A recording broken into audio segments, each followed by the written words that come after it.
Bien, Bien, bien. ¿usted? Bien. Ya no me queda ninguna vacuna más que colocarme. Me voy a colocar la vacuna contra los alumnos de conocimiento, nada más ahora. No va a ser tan fácil que se deshaga de nosotros, profe. Y menos porque el año que viene en tecnología los voy a volver a tener, así que Váyase acostumbrando, ¿no? sí, me tengo que acostumbrar. Vamos a esperar un ratito que entren algunos otros. Hoy vamos a... ¿Cómo? Se tiene que inmunizar. No, justamente, mañana a la mañana bajo para que me hagan el estudio de inmunización, de la inmunidad que he adquirido con las vacunas. Porque también me coloqué la gripe A, tengo la neumonía, tengo la Sputnik, la segunda dosis también la tengo puesta.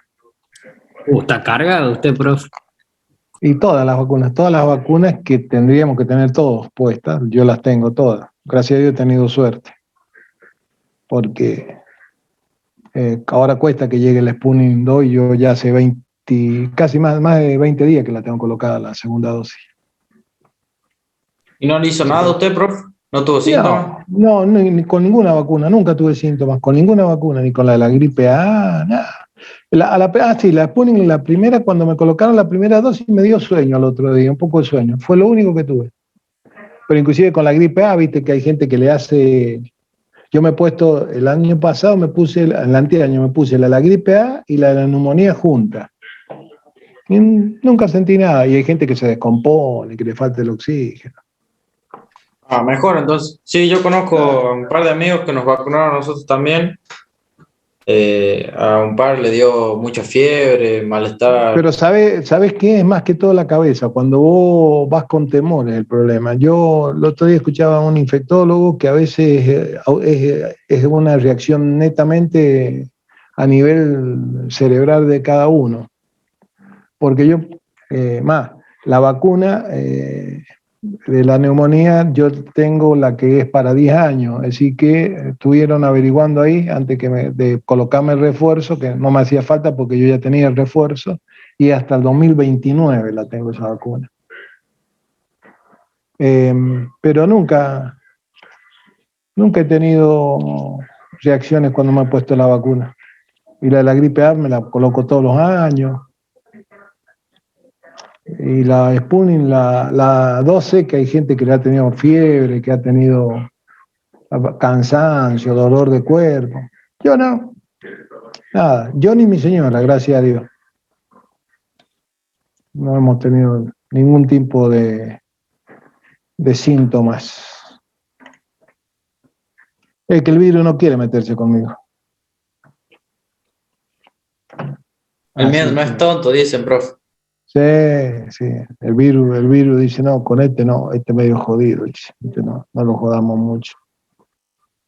No, es decir, soy pro vacuna. Considero que la única manera que esto se va a acabar es que haya más cantidad de vacunas. Y si vos mirás las estadísticas, fíjate que va bajando la cantidad de camas de terapia intensiva. Yo ayer conversando con el médico mío de cabecera me decía que el problema no son tanto la gente que va con coronavirus, sino la gente que dejó de ir al médico, tenía afecciones, dejó de tomar remedios para otras afecciones.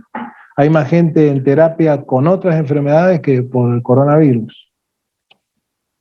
¿Por qué? Porque dejaron de ir al médico. Yo, por ejemplo, con mi señora, con los dos médicos de cabecera, teníamos los meses teníamos videoconferencia, siendo que yo no tengo ningún problema,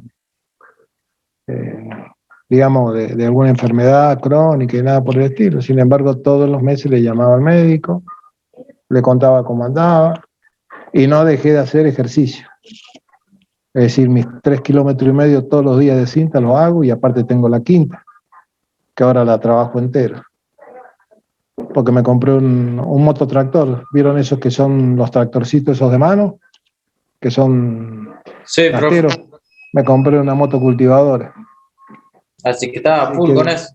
Claro, tengo eso. Aparte yo tengo 1 hectárea acá, no es tan chiquito. Y termino de... Bien, para divertirse. Claro. Entonces la cabeza la tengo en otra cosa. y si no me voy al taller. Y estoy terminando de armar el Citroën, el 13B, que estoy armando, que me faltan algunas cosas para terminarlo, pero anda y todo el auto, yo lo he hecho andar y todo. Así que no, me entretengo bastante. Y lo único que uno tiene que hacer en esta época es justamente eso, es decir, tratar de ocupar la cabeza, porque es muy difícil. Hay gente que la está pasando muy feo, por la parte económica, por la parte enfermedad o por los parientes. Yo, gracias a Dios, ni de parte mía, ni de parte de mi señora, ni de parte de mi hijo hemos tenido problemas. El más grande tuvo coronavirus, pero le fue muy leve y ya lo vacunaron ahora también, así que. Sí, por la parte económica, sí, está todo mal. ¿Cómo? Por la parte socioeconómica está todo mal. Sí, porque hay gente que lamentablemente se ha quedado, sobre todo la gente que empieza, o la gente que tiene comercio, es muy complicado, es muy complicado. Yo en el caso mío particular, no solamente, estoy igual que estaba antes, más, tomé 2 cátedras más en el colegio que me ofrecieron de un curso que se habían creado, y la condición que puse que me las acomodaban en los horarios que yo quería, y me las acomodaban en los horarios que yo quería. Así que tengo más cátedras que el año pasado. Así que no. Con decirte que la nafta del auto me ha durado de un año entero, el tanque. Recién hoy día le volví a llenar el tanque al auto, de febrero del 2020. Así que, bueno, ya hay suficiente. Bueno, chicos, lo que vamos a comenzar a ver ahora es un tema que es muy importante y tiene mucho que ver con el tema de lo que ustedes han visto del diagrama de hierro-carbono. Recording in progress. Listo. Y es el tema que es importante porque de alguna manera es lo que muchas veces los ingenieros utilizamos, que son los tratamientos térmicos que se le hacen generalmente a las fundiciones y a los aceros. Y eso cambia las propiedades. Uno necesita, por ejemplo, que un acero tenga resistencia al desgaste, entonces se le hace un tratamiento, que sea duro, se le hace otro tratamiento. Entonces, hoy día, porque tengo armado 3 PowerPoint, vamos a ver el primer PowerPoint, que es, y lo vamos a ir tomando en forma general, qué es un tratamiento térmico, qué se logra con un tratamiento térmico, y en las otras clases vamos a ver qué se va modificando con los tratamientos térmicos. Entonces voy a cargar el PowerPoint. Ustedes me están escuchando bien, ¿cierto, chicos? Sí, profe. Sí, profe. Bueno, eso es importante porque por ahí internet se ha puesto en algunos horarios, cuando hay muchas conexiones, se pone medio pesado internet. Ustedes cuando no escuchen, me avisan. ¿Profe? Sí, te escucho. ¿Qué estoy escuchando? ¿Las tendrá o ¿La qué? las notas del examen? Mira, la nota del examen estoy esperando porque Zulé se me ha desaparecido, que me la pase. Yo la parte mía la tengo, la de él es la que falta. Calculo que esta semana se va a poner en contacto y me va a pasar. Tengo todas las planillas armadas y todo para pasarle y decirle qué situación está cada uno. Pero necesito que me pase la parte de él. Así que como él es el titular, yo soy el jefe de trabajo práctico, por lo más que de teoría, él es el que tenía que, y como él ha andado con problemas de conexión también, el último examen tuvo bastante problemas, el último examen que tomamos virtual. Yo calculo que hoy día se va a conectar y bueno, y ya le voy a pedir que me pase. Yo le pasé todo resumido para que él cerrara la nota de él y yo con eso ya termino la planilla y se las paso. Apenas me las pase, yo le cierro y se las Si no tienen problemas, se las pongo en el WhatsApp del grupo. Ahí van a saber todas las notas que tienen, ¿de acuerdo? En caso de haber recuperatorio, ¿en qué fecha más o menos sería? Eso no se preocupen, eso lo arreglamos, lo arreglan ustedes conmigo, porque los recuperatorios los tomo yo no tengo problema.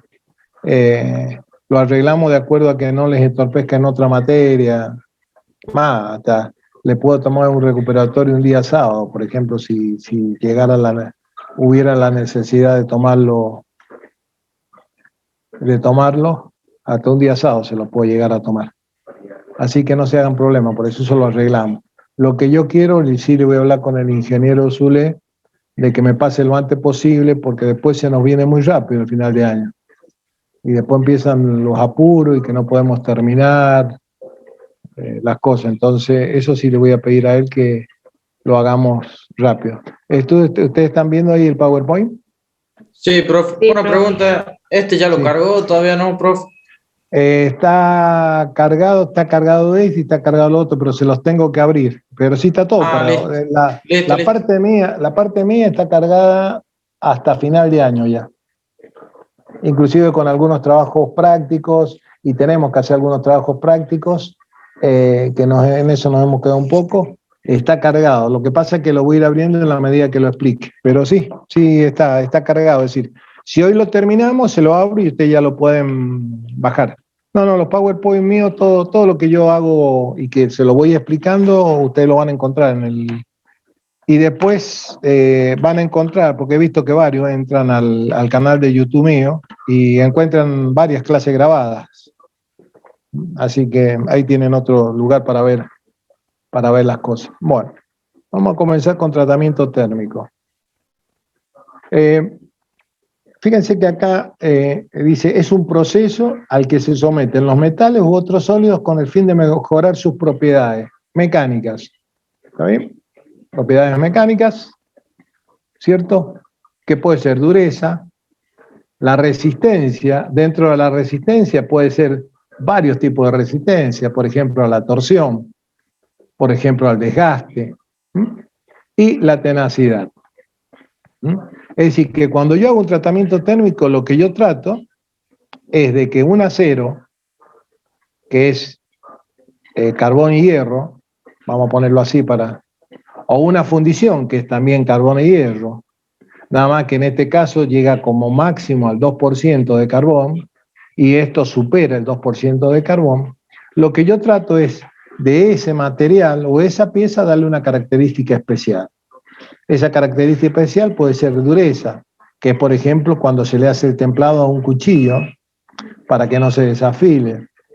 Resistencia, tenacidad, por ejemplo, en las hojas de elásticos, son tenaces, los espirales. Bueno, son tratamientos específicos. Ya después vamos a ver algunos videos donde se explica cómo se le hace el tratamiento, pero ya a la pieza o al elemento. Es decir, que el tratamiento térmico lo que vos lográs es un reordenamiento de la estructura del material, ¿cierto? Y hay dos tipos de tratamiento, que ahora lo vamos a ver. Un tratamiento donde vos lo que haces es cambiar la formato, cómo están distribuidos, si ustedes los quieren, los átomos en el material. Y después existen otros tratamientos que se denominan superficiales, donde vos agregás otro elemento. Es decir, que no solamente jugás con el carbón y el hierro, poniendo en distintas posiciones los átomos y su ubicación, sino que vos le podés agregar otro, como es cuando vos haces la nitruración. La nitruración lo que vos haces es agregar nitrógeno. Se hace en una cámara, que ya lo vamos a ver. En una cámara se coloca, entonces el nitrógeno tiene la capacidad de capturar a los metales y forma lo que se llaman los nitruros. Los nitruros tienen una característica, se depositan sobre la superficie de esa pieza, es muy finita pero es muy dura. Por eso es que cuando uno va a rectificar un cigüeñal, un árbol de leva, de un vehículo, de una moto, generalmente lo primero que se hace es ver si está en la medida estándar. Si no está en la medida estándar, se le hace un ensayo no destructivo para evitar que tenga alguna fisura, o corroborar, mejor dicho, que si tiene alguna fisura, y una vez que se determina que esa pieza no tiene ningún problema interno, se lo anitrura en los lugares donde va a estar sometida a desgaste, que serían lo que nosotros conocemos, por lo menos de ustedes los que trabajan en mecánica, que son los muñones, ¿cierto? Que es donde apoya la biela, donde gira la biela, o bien donde el que asienta sobre la base del bloque del motor. Y eso es lo que se nitrura, y después se lo rectifica, ¿cierto? Pero previo a rectificarlo, se verifica, es decir, el procedimiento es el siguiente.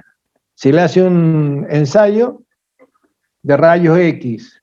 Generalmente ustedes, los que son tuercas, le llaman, vamos a hacerle un estudio con el Magnaflu. Le sacan a una radiografía y se fijan la fisura, que si está fisurado. ¿Por qué? Porque si está fisurado y uno lo nitrura y lo rectifica, lo más posible es que cuando uno rectifica un motor o arregla un motor, lo que hace es comprimirlo también en la parte superior. Entonces, si hay una fisura y uno lo comprime en la parte superior, por más que lo nitrure, la nitruración es una capa superficial donde gira la biela o donde el cigüeñal gira sobre los casquillos en el bloque. Entonces, ¿qué va a pasar? Yo lo único que le he dado una dureza superficial para que no se desgaste, pero no he logrado arreglar ninguna rotura o fisura que tenga interna. En ese caso hay que desecharlo. Cuando aparecen fisuras, hay que desecharlo. Puede suceder que esa fisura, cuando yo le hago la radiografía, ¿cierto?, esté ubicada no en el muñón, sino, por ejemplo, que esté ubicada y que sea desde que se hizo el motor en uno de los contrapesos del cigüeñal. Ustedes han visto que los cigüeñales tienen una forma bastante complicada por los contrapesos que tiene, y que inclusive cuando uno lo rectifica, que balancean, ustedes van a ver que son agujereados para balancearlos. Si, por ejemplo, la fisura tiene una pequeña fisura en un contrapeso, no radica en ningún problema para después nitrurarlo y rectificarlo al cigüeñal. Ese tipo, la nitruración, ya es un tratamiento térmico, pero se llama tratamiento térmico superficial. Los primeros tratamientos que vamos a ver ahora nosotros son los que no cambia la composición química del material, sino que yo redistribuyo de alguna manera los átomos y con eso le doy determinadas características al material. ¿Queda entendido la diferencia? Sí, profe. Bien. Pasamos a la segunda aplicación. En los materiales a los que se le aplica el tratamiento térmico son básicamente acero, que era lo que yo les decía, acero y fundición. El acero sabemos, y repasando, que el carbono a lo sumo llega hasta un 2%. Y las fundiciones son los que el carbono es mayor al 2%. Por así en forma general. También se aplican tratamientos a los sólidos cerámicos. Acá cuando hablamos de los sólidos cerámicos, y eso se lo voy a dar para que lo investiguen. En los autos de Fórmula 1, en los autos de alta competición, los discos de freno no son de acero. Son de cerámicos especiales. ¿Por qué?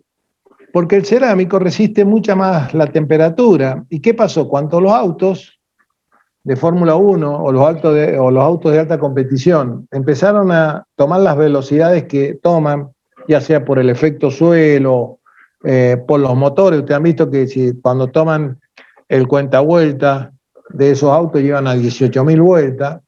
Cuando llega una curva que tiene que frenar con los discos que eran de acero, que son los que traen los autos normales de alta gama nuestro, se ponían rojo y se deformaban. Y si alguien ha manejado algún auto con algún disco de freno deformado, pareciera que va a los saltos cuando frena uno. Entonces, sí, profe.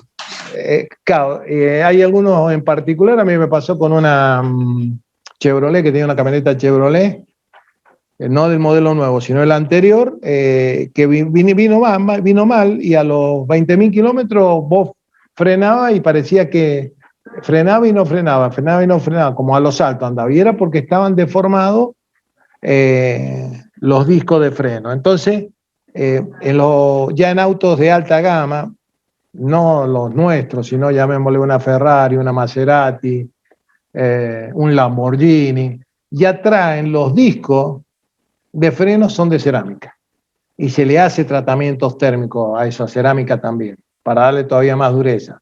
Son cerámicos porque resisten a mucha más alta temperatura que los que son de acero, por más que sean de aceros aliados. Profe, ¿y el Sí. Policarbonato? También También se hacen de policarbonato. También se hacen, sí. Los discos de freno también se hacen de policarbonato. Hoy día hay un montón de elementos que se han, si ustedes quieren, obtenido en laboratorio y que han dado resultados inclusive de mayor dureza y mayor resistencia que los propios aceros.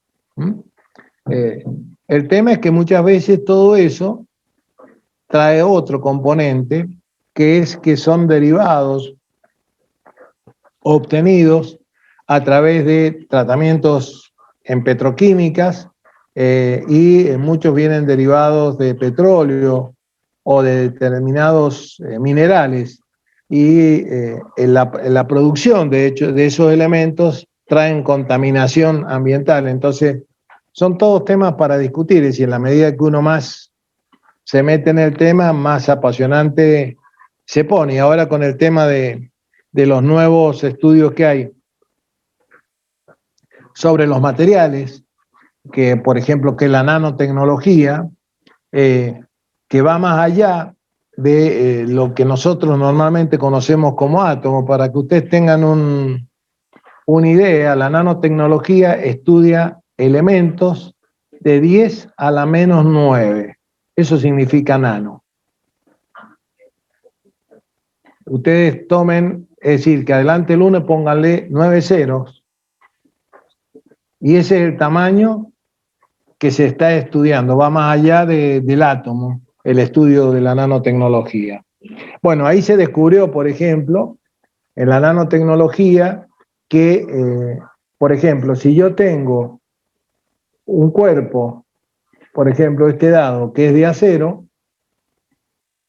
teóricamente, si es de acero, el acero es para nosotros el hierro, que según la norma SAE, que ya vamos a ver las normas SAE, el acero normal que nosotros usamos es el 1045.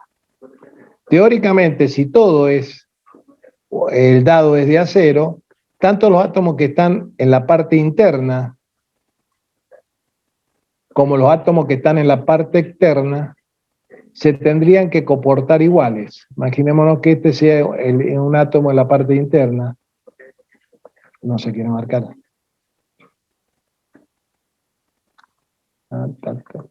En la parte interna, que está, por ejemplo, en la parte interna de este cubo. Sin embargo, este átomo que está acá no se comporta igual que el que está en la superficie. Bueno, eso se ha descubierto en la nanotecnología. Y ahí se ha descubierto por qué algunas piezas que daban determinado deterioro o tenían determinados problemas cuando se usaban, siendo que la parte superficial era exactamente igual en que la parte interna, la parte superficial se deterioraba y en la parte interna no sufría ningún tipo de efecto. Entonces, a partir de la nanotecnología, que es se quiere decir una nueva ciencia, ha salido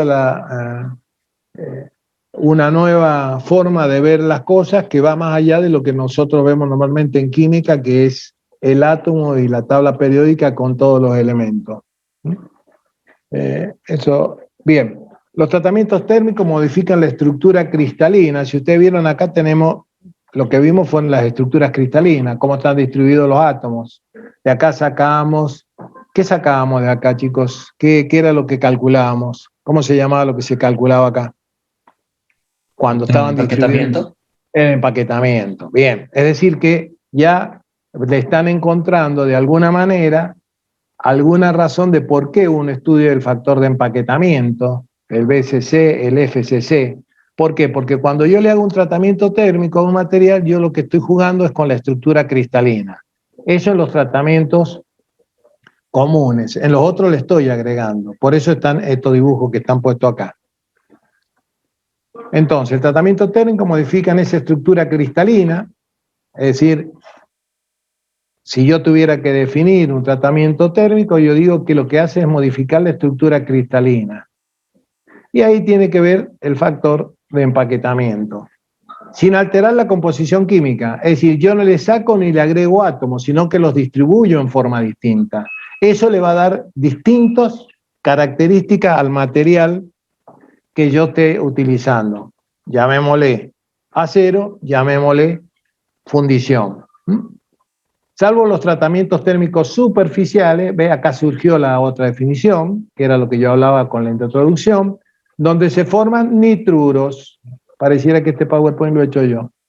Nitruros. Los tratamientos térmicos dan a los materiales características mecánicas concretas, mediante un proceso de calentamiento y enfriamiento sucesivos. Es decir, ¿por qué habla de sucesivo? Porque yo puedo calentar un material, llevarlo a lo que se llama la temperatura de austenización, de austenita, después lo enfrío muy bruscamente y formo lo que se llama martensita, que es lo más duro. Pero después yo necesito trabajarlo a la pieza en un determinado lugar, entonces lo que le hago es un recocido. Es decir, lo llevo a 500 grados y lo enfrío más lentamente. Entonces, la parte esa que yo tengo que trabajar no me queda dura, solamente me queda dura la parte que de toda la pieza que no la recocí. Es decir, que yo puedo hacer un tratamiento de templado y posteriormente que hago el tratamiento de templado, como yo una parte la necesito trabajar, la necesito, por ejemplo, tornear, le hago lo que se llama un recocido a esa parte, que generalmente se hace a los 500 grados centígrados. Entonces yo esa parte, 500 grados centígrados, esa parte lo que la estoy haciendo es ablandar. Imagínense que ustedes hacen un templado en un eje, ¿cierto? Y después necesitan que la punta del eje, yo necesito tornearla, ¿cierto? Para que entre un rodamiento. Si el templado, después vamos a ver que hay una forma que se llama ensayo de Jomini, que me mide el templado que yo le hago, por ejemplo, a una barra, y me lo va midiendo desde afuera hacia adentro. Yo necesito, por ejemplo, sacarle para que entre el rulemán, un rulemán en la punta. ¿Se imaginan que si yo lo he templado, ¿cierto? Yo le puedo hacer un temple superficial, un temple hasta el núcleo. Generalmente los templados no se hacen hasta el núcleo. ¿Por qué? Porque si yo lo hago hasta el núcleo, lo torno muy quebradizo al material. Generalmente los templados se hacen hasta una determinada profundidad, dependiendo del tipo de pieza. Entonces, imagínense que yo tomo un eje y lo templo. Me ha quedado todo duro, pero yo acá necesito encastrar un rodamiento. Entonces, ¿qué hago? Tomo esta punta y le hago un recocido.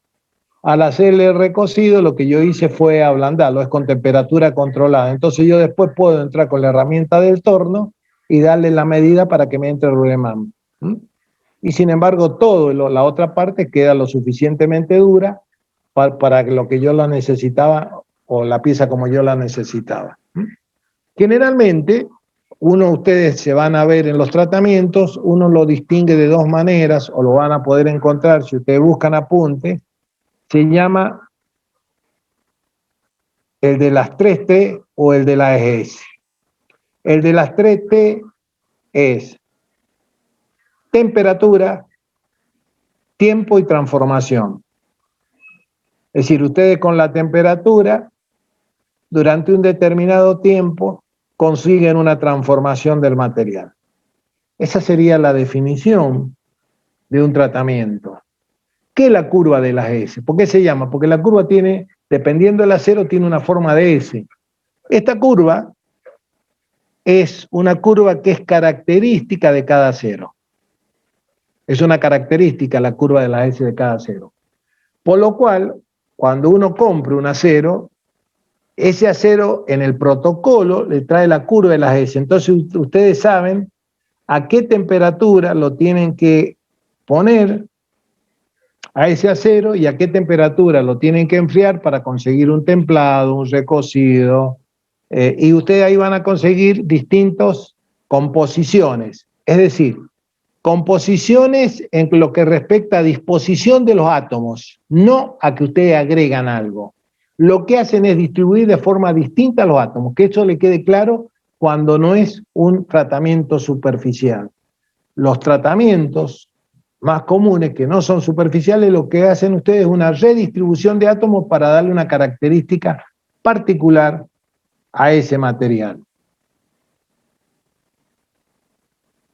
Indudablemente, para conocer diagrama de fase, eso ustedes lo vieron con el ingeniero Zulé, para conocer a qué temperatura debe elevarse el metal que se reciba, para que reciba un tratamiento térmico, es necesario contar con el diagrama de cambio de fase del material.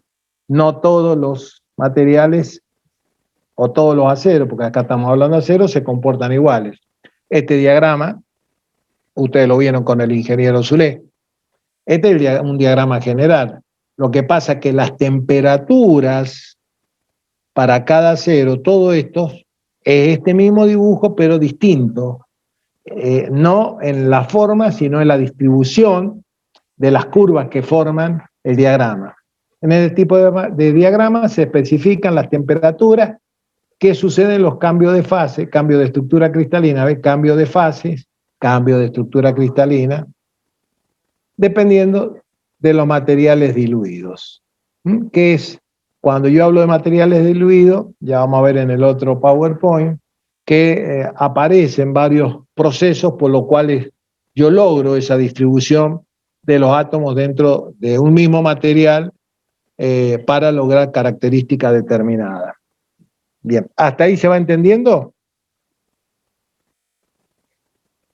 Sí, profe. Si quieren preguntar algo, tienen duda de algo de lo que expliqué, o voy muy rápido. No, por mi parte va bien, profe. Por mi parte, bien, profe. Bueno, lo mismo esto ustedes lo tienen, lo van a tener. Aparte hay un apunte. Yo se los voy a abrir para que lo vayan leyendo y para que después lo analicemos. No solamente ustedes tienen en la unidad, es creo que la unidad número 5, me parece que es. Sí, profe. Recién me estaba fijando en el programa, es la número 5. No me falla tanto la memoria, no me han hecho nada la vacuna, ¿vieron? Estaba acordándome el campus y dónde la tenía y digo en las 5 estaba ahí.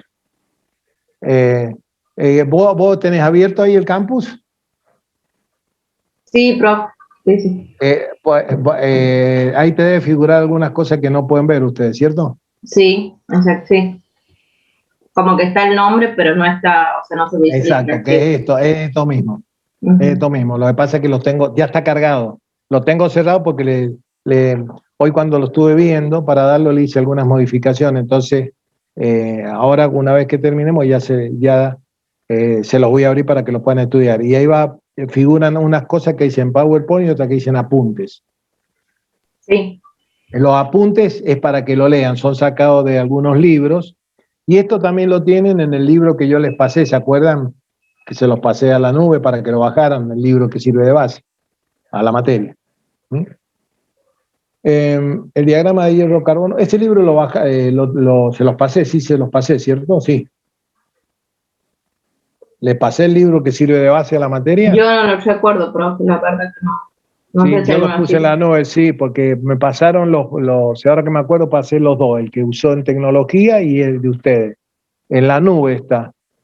En la nube se los pasé y ustedes tienen que tener, a no ser que no esté tu mail, pero le di la posibilidad de todos los mails de ustedes que pudieran bajarlo al libro completo, que es el que se usa mucho el ingeniero Zulé, por eso se los cargué.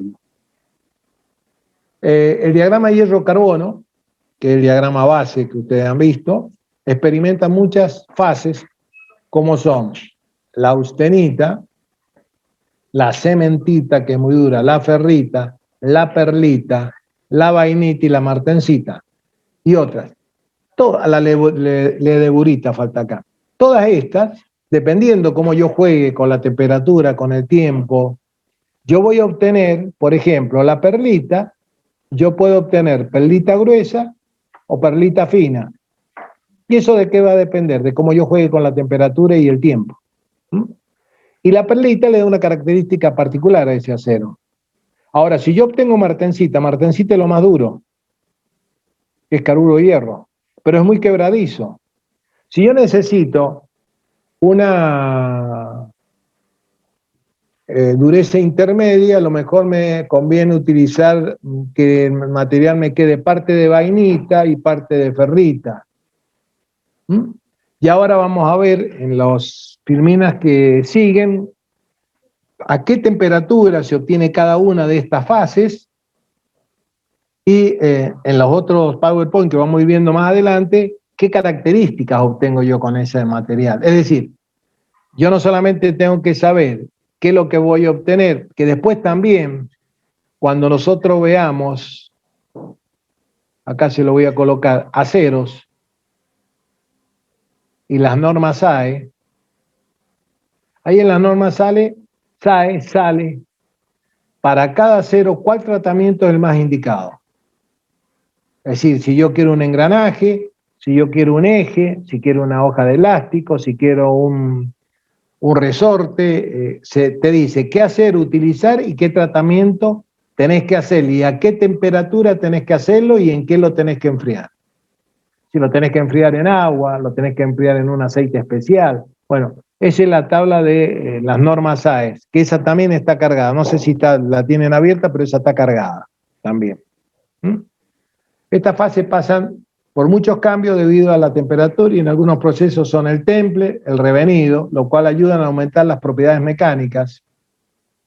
Fíjese que siempre hablamos de propiedades mecánicas, de los materiales utilizando tales como tenacidad, dureza y otros.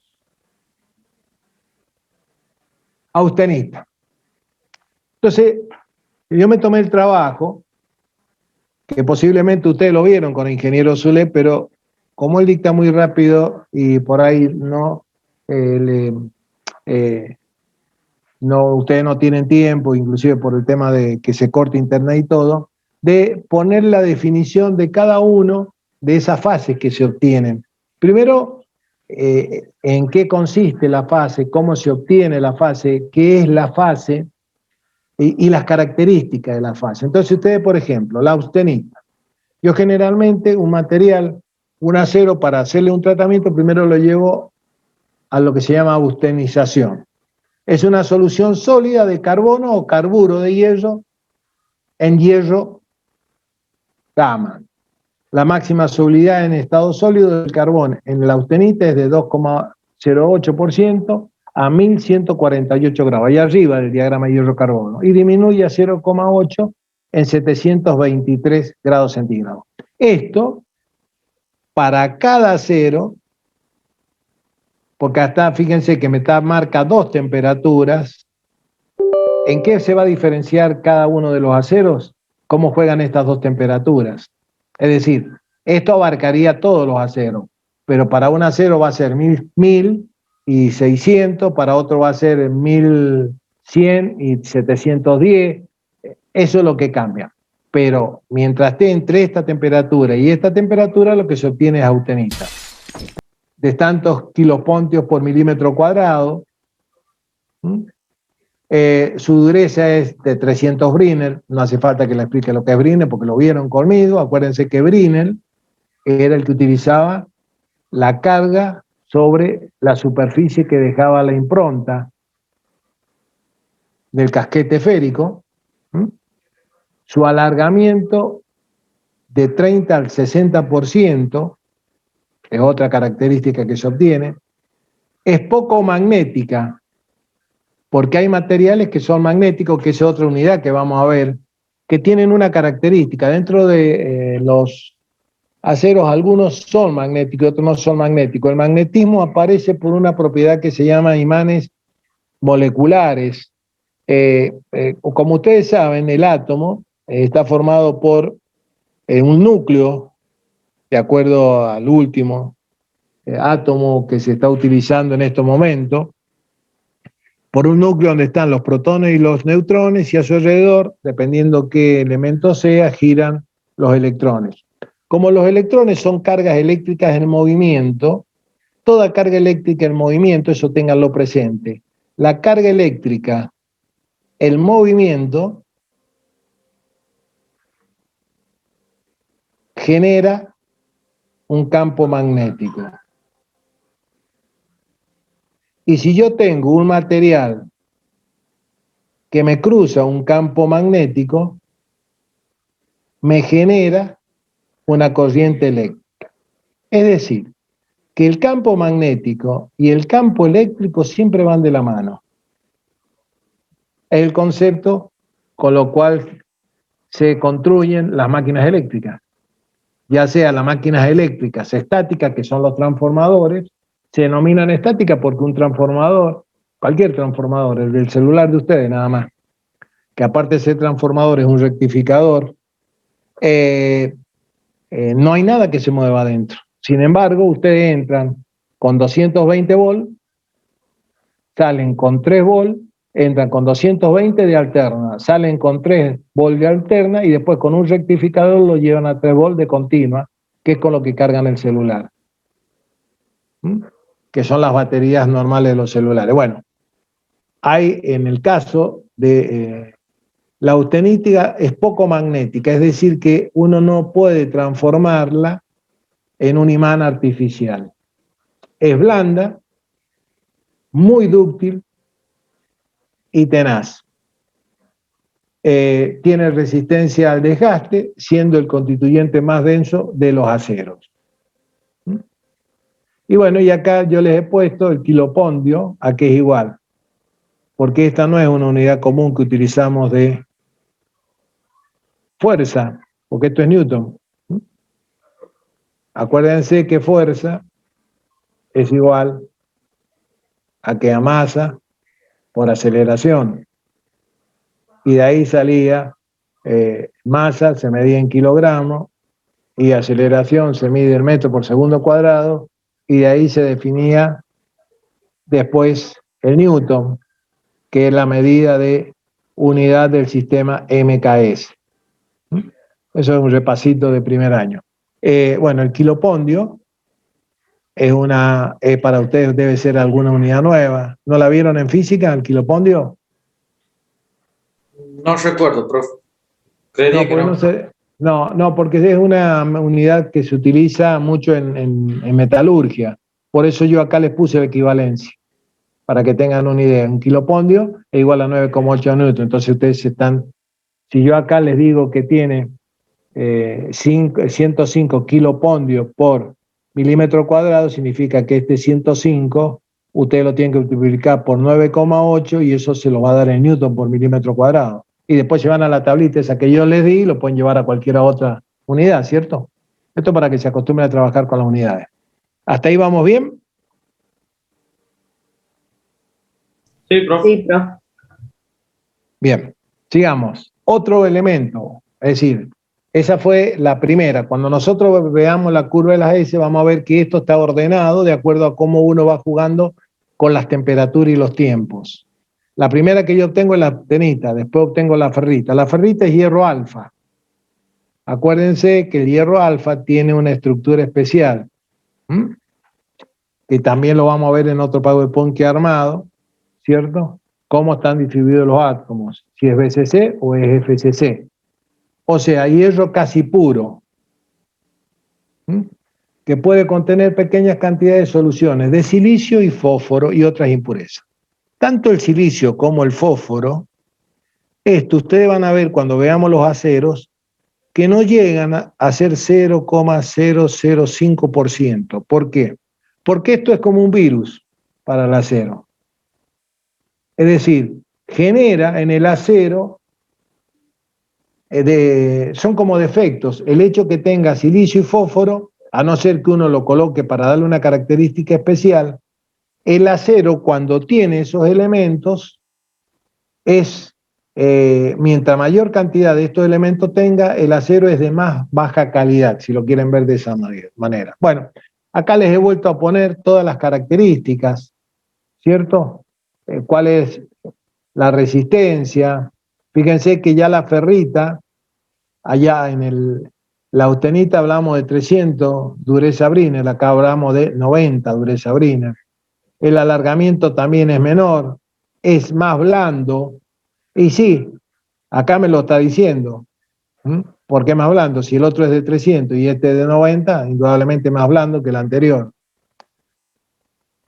Es muy dúctil, maleable y un excelente para la maquinabilidad. La maquinabilidad es cuando yo lo pongo en un torno, en una fresadora, en cualquier máquina herramienta para obtener una forma determinada. Cuando yo hablo de maquinabilidad, es como yo le puedo arrancar viruta para darle una forma especial. Lo más conocido para ustedes es el torno común, torno horizontal, una fresadora, una agujereadora. Ustedes, si tienen un material donde hay mucha ferrita, es muy fácil que en un taladro común la puedan agujerear. Ahora, si tiene martencita o austenita, ya la mecha, no tengo que usar una mecha de acero especial, acero rápido. Es magnética a temperaturas inferiores a 768 grados. Esta sí ya es magnética, es decir, que esta sí puede llegar a formar algún imán artificial. Y no magnética de 768 a 910. Su capacidad para disolver carbono es prácticamente nula. Es decir, que el carbono no se disuelve. Si ustedes observan esto y miramos la anterior, van a ver que están armadas exactamente igual. Es decir, que lo que ustedes vieron con el ingeniero Zulé cuando vieron el diagrama de hierro-carbono, acá yo se lo he desplegado para que le quede claro qué es la austenita, qué es la ferrita, qué es la cementita. Cementita no es ni más ni menos que carburo de hierro. Ustedes que saben mucho química general. Eso es carburo de hierro. También llamado carburo de hierro. Contiene 6,67% de carbono y el 93,33% de hierro. Es un constituyente más duro y frágil.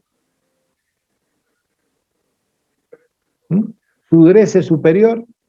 Y fíjense que acá ya cambié, ya no utilizo Brinell. ¿Por qué no utilizo Brinell acá? Y utilizo Rowell C. ¿Qué pasaría si yo quisiera medir la dureza de la cementita con una máquina Brinell? ¿Cuál es el problema de la máquina de Brinell? ¿Cuál era la limitación?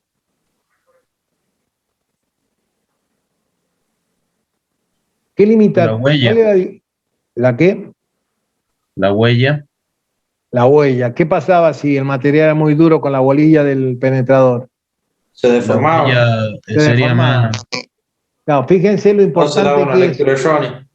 Exacto, fíjense lo importante cuando uno empieza a enlazar la materia. Esta materia tiene esa particularidad, que todos los temas están enganchados. Fíjense que acá estamos viendo diagrama hierro-carbono, estamos viendo ensayo de materiales, estamos viendo definiciones generales, estamos viendo estructura. Esta materia tiene esa particularidad que no se desengancha una unidad de la otra. Y cuando veamos soldadura, volvemos sobre este tema, porque cuando uno suelda lo que hace es someter un determinado material, acero, hierro, como ustedes quieran llamar, a un foco con alta temperatura, e indudablemente se produce, al haber alta temperatura, cambio en las estructuras. Por eso es que ustedes cuando sueldan con una soldadura de tipo eléctrica, no le pueden echar agua inmediatamente porque sería que lo quieren templar. Entonces, aparentemente, ustedes sueldan un material y si inmediatamente lo enfrían en agua, al lado de la costura se raja. ¿Por qué? Porque ustedes lo que han hecho al soldar han transformado, imagínense que el punto donde usted pone el electrodo de esto, alrededor de ese punto, ustedes tienen distintas temperaturas. Esto es más o menos un diagrama de una soldadura. Y en cada uno de estos círculos que yo se lo he hecho muy rápidamente, tienen distintas estructuras formadas. Y en la que si ustedes lo enfrían muy rápidamente, lo que lo llevan a formarse carburo de hierro. El carburo de hierro es muy duro y frágil. Entonces, como aparecen estructuras distintas, se generan tensiones entre esa estructura y se raja. Ahí tiene la explicación de por qué uno no tiene que, apenas termine de soldar algo con la eléctrica, no lo tiene que enfriar con el agua. O lo tiene que dejar en ceniza, ¿cierto? O lo tiene que dejar que se enfríe al aire libre, para evitar la formación de tensiones que terminan rompiendo. Ustedes, si alguno ha soldado eléctrica y inmediatamente lo ha enfriado con agua, es como si lo tuvieran templando, entonces se quiebra inmediatamente. Cuando veamos ahora soldadura, va a volver por su gran dureza, queda en relieve después del pulido, pudiendo conocerse perfectamente el contorno de los granos o de las láminas. Esto es justamente lo que con el ensayo de Jomini se puede determinar perfectamente.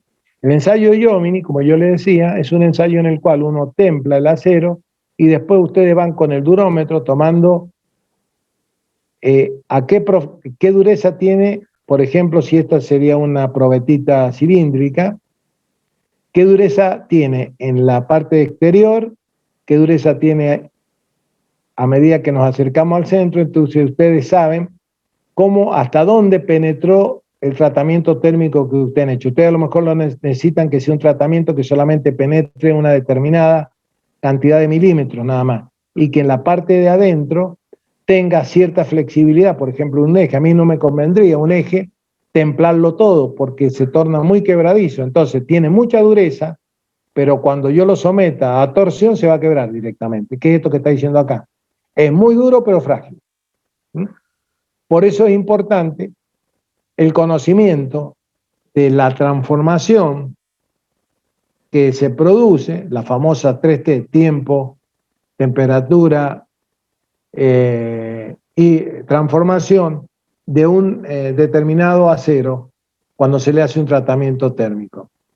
Es magnetita a la temperatura ambiente, pero pierde su propiedad a los 218 grados. Es decir, que cuando yo obtengo cementita, yo la puedo transformar en un imán artificial, pero ojo, que a los 218 grados desarmo los imanes moleculares.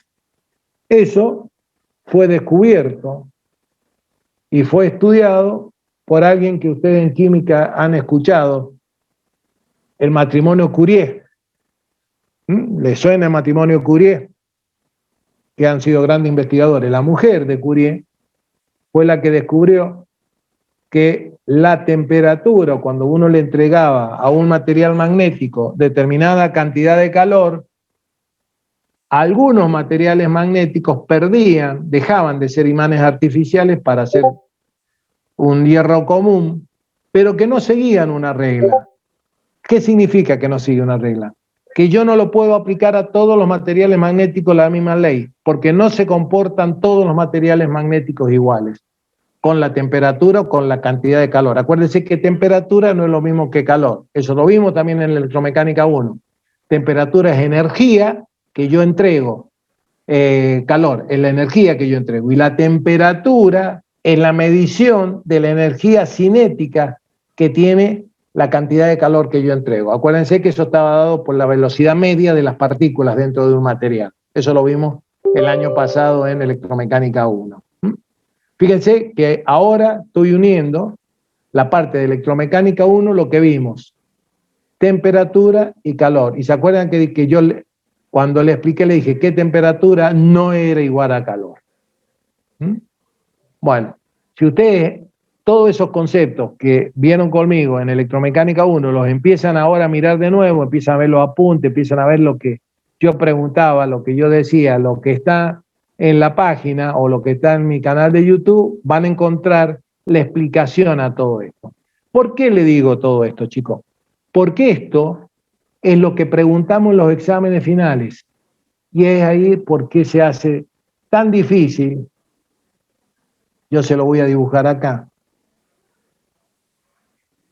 esto, el puente de pasar conocimiento a materiales. ¿Por qué? Porque para pasar conocimiento a materiales hay que conocer lo que vende conocimiento más un montón de conceptos que ustedes tienen que tener de química, física y electromecánica 1. Porque yo acá le estoy hablando, le estoy uniendo prácticamente 3 materias. Entonces, ese es el problema que hay con conocimiento de materiales. Que conocimiento de materiales uno tiene que tener asumido, internalizado, de alguna manera madurado, conceptos de otra materia para poder entender qué es lo que le pasa a un material. Y aparte, lo propio de lo que es conocimiento de materiales. Bien. Chicos, ¿hasta ahí van entendiendo? Sí, profe. Bueno, ya debe estar por entrar el ingeniero Zule, le doy estos 4 minutitos, a las 8:30 termina la clase.